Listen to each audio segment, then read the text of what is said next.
How's it going, guys? Kyle Kelly from the Island Wide team. If there's one thing that I hate, as Yogi Berra put it best, is making predictions, especially about the future. But I know a lot of people are uneasy about what might be happening in the real estate market and what to expect rolling into the new year. So here's the way that I've been looking at things. The past 3 years, maybe 4 years, were really just a microcosm that need to be removed from all market data. Never in history, other than maybe just before the pandemic and right after the pandemic, shut down and opening back up, there was no other time that we saw sellers selling just because they had an amazing amount of equity and wanted to get off Long Island, wanted to move down south, move up north, go to somewhere else where their money will go further.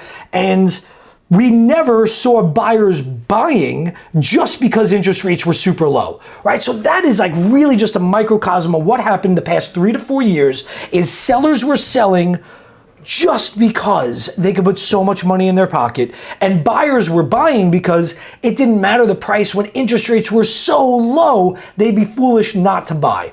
So let's remove that from our data and go back to, why do people buy and sell real estate in the first place? Because this is what we're moving towards again, a more balanced market, a more realistic market where sellers are selling because of life changes, right? Retirement, going on a fixed income, maybe becoming empty nesters.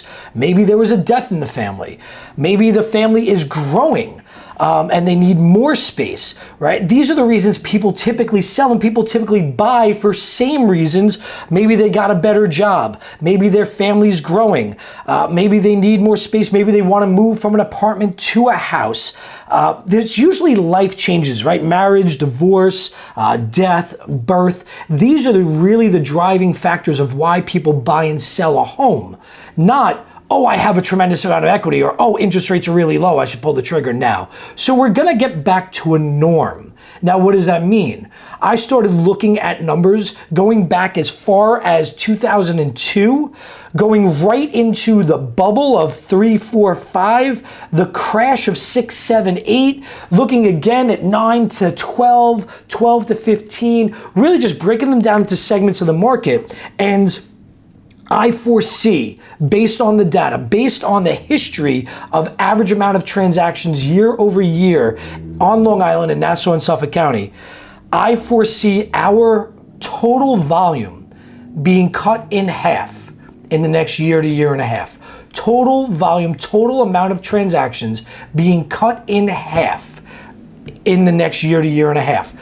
Volume in price-wise may maintain the same or go up because prices are still climbing. There's still a demand keeping the prices high. However, the number of transactions, I believe, will be cut in half if you go year over year, 2023, and then go compare it to 2020, 2021, 2022. So we're seeing that trend of less transactions. We're seeing the trend of lower volume or higher sales price, keeping the volume about the same, but we're seeing less transactions happen, and that is going to continue on that trend, is my prediction. Again, I hate making predictions, especially about the future.